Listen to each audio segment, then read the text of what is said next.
તો જય માતાજી મિત્રો, સ્વાગત છે આજના નવા વ્લોગ વિડીયોમાં।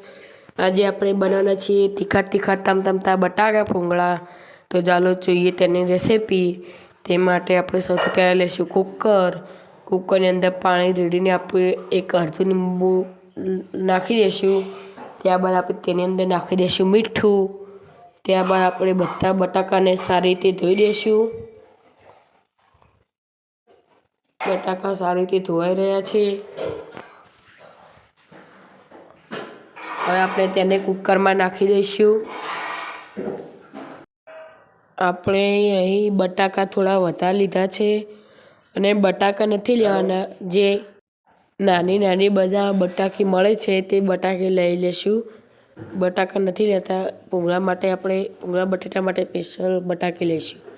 ત્યારબાદ આપણે તેને કુકર ઉપર મૂકીને તેને આપણે કુકરનું ઢાંકણું બંધ કરી દઈશું। તેને આપણે 3 થી 4 સીટી બફાવા દઈશું।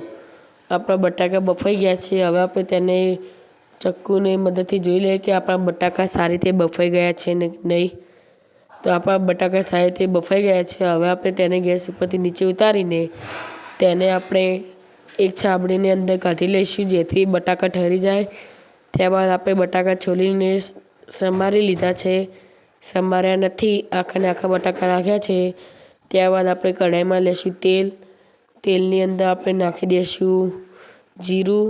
અમે અહીં ચટણી બનાવી છે કશ્મીરી મરચાંની અને લસણની, તે આપણે તેની અંદર એડ કરીશું। તેની પહેલાં જીરું ફૂટ્યા બાદ આપણે તેની અંદર એડ કરીશું હિંગ। ત્યારબાદ આપણે એડ કરીશું કશ્મીરી મરચું અને લસણની પેસ્ટ ચટણી। તેને તેલમાં નાખ્યા બાદ આપણે તેને સારી રીતે મિક્સ કરી દઈશું।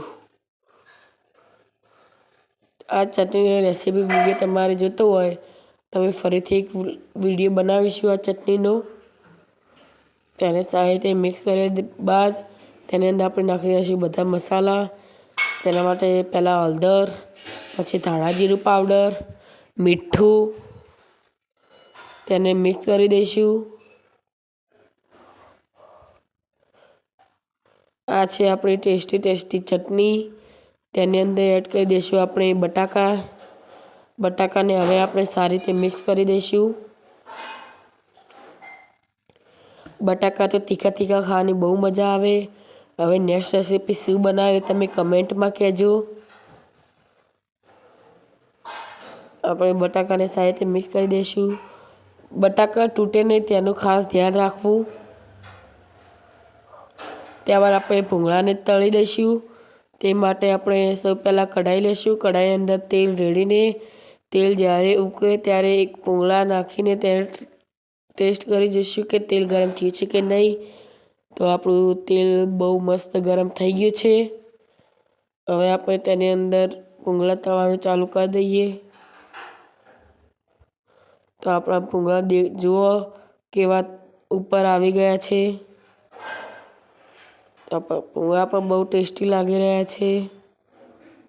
તો આપણે બેસી ગયા છે જમવામાં છે બટાકા ભૂંગળા, ચટણી અને છાશ। આપણે સૌથી પહેલાં લઈશું બટાકાને સારી રીતે પાકી દઈશું અને તેની પર આપણે નાખીશું તીખી તમતમતી ચટણી રેડ્યા બાદ આપણે ભૂંગળા સાથે જોઈએ કે કેવો સ્વાદ આવે છે। તો મિત્રો બહુ મસ્ત સ્વાદ આવી રહ્યો છે તીખા તમતમતા। આ તો ઠંડીની સિઝન પણ ચાલુ છે એટલે મજા આવી જાય। આ છે આપણી છાશ, બહુ મજા આવી ગઈ। તો મિત્રો અમારે બટાકા ભૂંગળાની રેસીપીનો વિડીયો અહીં પૂરો થાય છે।